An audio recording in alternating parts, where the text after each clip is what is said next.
Ahoy, hello guys. So today I will walk you through the baking of traditional Czech bread called Rohlíky. It is pretty international friendly recipe. You need just basic stuff as yeast, butter, milk, flour. In the Czech Republic you would buy something called hladká mouka. And one more ingredient that I forgot to bring here, so just a moment. Yeah, and we need salt. And that's about it. So I'm sure that whenever you are probably ready to give it a try as well. Here at first, I have to say that I am nowhere close being a professional baker. So if you will try this recipe, you can only have better results than I do. And I'm totally fine with rohlíky that comes out of this recipe. So don't be afraid to give it a try. First, we need 500 grams of flour. White flour will do. Okay, now it's time to add 50 grams of butter. Next ingredient is salt. Give there about 10 grams. Even if you like your pastry to be more salty, and don't be afraid because there will come salt again in the end of this recipe. Okay, put it all in one bowl. And now it's time for milk. I am giving there at least 300 grams or 300 milliliters of milk. Maybe give there slightly more. I think if you are close to 320, 330, then it will be still okay, especially if you are about to truly make it handmade, as I am about to do. So just to make my work easier, I cut the butter to smaller pieces. Now it's time to add the milk to the bowl, and we are missing one more ingredient there, and that's yeast, or kvasnice as we call it in Czech. So add there about 20 grams. It is a bit messy, but I have a solution for that, so just wait a moment. Good. Now we can continue. It's time to just mix it all together. If you will be using just your bare hands as I am, it will take you maximum 10 minutes depending on your speed and strength, as in a video game. As I'm doing the dough, then I can tell you a bit about rohlíky themselves. If you have ever been to the Czech Republic, I'm sure that you know that they are pretty much everywhere. If you go to a supermarket, they will be there. If you are going to a Czech bakery, then it's also a staple article that you find in each and every one of them. When it comes to the history of rohlíky, it is slightly more complicated because we are not really sure about the true origin. There are several possibilities. One of them is that people in Kingdom of Bohemia, or in today's Czech Republic, have been already eating rohlíky in medieval times. It might be a possibility, but what we are quite sure of is that this type of pastry was eaten in Vienna. At that time, the Kingdom of Bohemia was a part of Austria. It is possible that the pastry arrived to Czech tables from Austria. Even in the case of Austria, there are several theories what's the origin. Like one of them is that it was a pastry that they created to celebrate that they were able to win against the Turks, but that's not very likely that this is the one. I have already heard it when it comes to vanilkové rohlíčky or vanillekipferl. There I am more likely to believe it, that they created this pastry in the shape of the moon that's associated with Turkey.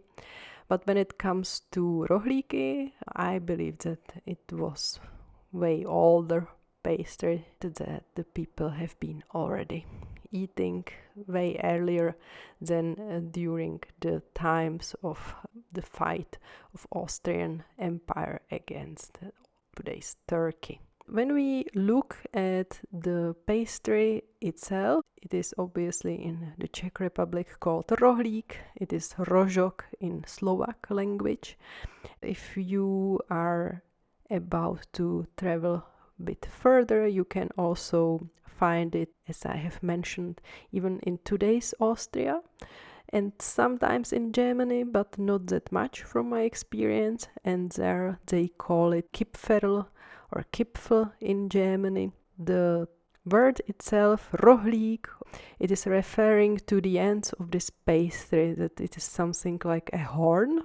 Sometimes in Germany they are referring to it as Hörnchen, a little horn, because that's the significant thing about this type of pastry.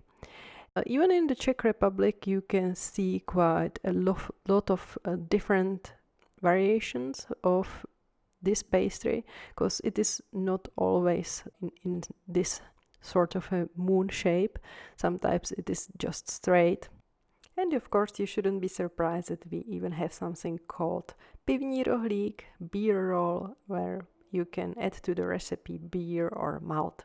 And now we are finished with the dough. As you can see, currently we have one big ball of dough, and it's the time to cut it to 4 pieces. Okay, almost there. And now from these 4 pieces it's time to make 4 smaller dough balls. We are good to go. Now we have it very well prepared, and it's time for the dough to take some rest. So it's time to pick up some cloth. If you have the one from the Czech Republic, it will of course work superb. Way better than the other cloth. And it's 100% cotton. And now it's time to cover the balls, and we have to just simply wait, keep the dough at some warm place and wait for 20 minutes. Now it's time to maybe drink some beer or tea. 20 minutes later, here we are. So let's see how it looks. Very well, cool. So now it's time to take one ball of dough after the other and make it into something as you would do in the case when you are making pizza. So just try to make it flat, round as possible, but you don't really have to be 100% precise. Here is my very imperfect result, and now it's time to decide how many bread rolls you want to have. So in my case, I decided that I'll be fine with 16 of them, so I decided to cut each ball into 4 parts. And now it's the time to roll the roll. So we take it from the wider side and just roll it to the smaller part of the bread roll. Make sure that it is very well connected so that it doesn't open up in the oven.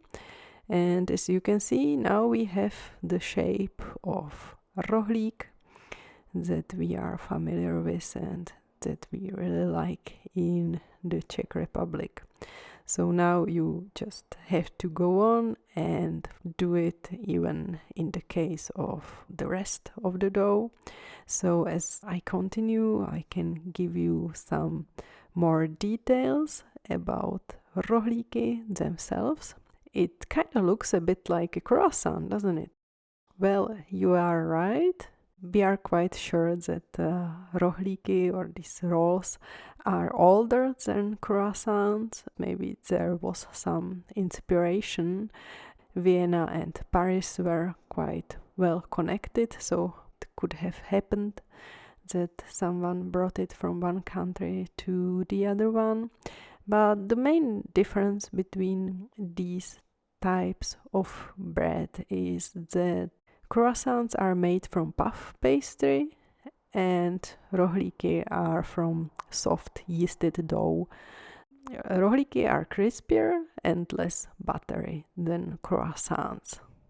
When it comes to the practical use of rohlíky, then in the Czech Republic you would most likely find them during breakfast and dinner. They are traditionally eaten together with butter, and then it's up to your preferences. Some people cut them and filled them in a similar way that you do it with croissants. They would stuff it with ham or cheese or probably some spread. It is also quite common to buy some sort of a salad. Just simply eat the bread roll with it. If you have been in the Czech Republic, maybe you have even seen some food called párek v rohlíku. It is sort of a Czech traditional street food. You can buy it from a window. Like, for example, there is a place called Chléb a hry that I recommend, and there you can taste it. It works in a way that they make those straight rolls, and then you make sort of a hole in the roll itself, and then you have there a space for sausage, párek in Czech language. You can usually decide whether you would like to have a ketchup or a mustard that would go together. Also, as they are such a big part of Czech culture, we even have sort of a procedure what to do with rohlíky that are already too old. If they are already hard, then you can just grind them into breadcrumbs, and these breadcrumbs will be later used for schnitzels. Here they are, all 16 of them, so just put them on a baking paper on your oven tray, and now it's again time for them to rest. So take your tea towel. Now they are supposed to take a rest for 45 minutes. 45 minutes later, it's time to take a look at them. Cool. Now it's the final touch-up. We need some water and a mixture of salt and cumin. Some people are also using poppy seeds or sesame seeds, so that's up to your preference. I like this very simple form when you just touch up them with water and put there the salt with cumin. There are some local variations that are not only using different ingredients when it comes to rohlíky, but also in this phase of baking they would touch them up with oil, for example, to make them more crunchy. Once that you are fine with this very basic recipe, you can go on and search for another local variations or maybe experiment a bit. Now that we are almost finished, it's time to turn on your oven. I'm using the hot air one. I'm baking the rolls somewhere around 210 degrees Celsius for approximately 10 or 12 minutes. It's also a good idea to add a cup of water to the oven to just make them softer. Now here is the final result of very, very basic Czech rolls that you can enjoy at your home. So I hope that you will be successful, and if you give it a try, let me know how it went and how did you like the taste of them. So thanks very much for listening, and I hope that it was a relaxing, enjoyable experience for you, and I'll see you next time. Bye bye, ahoy!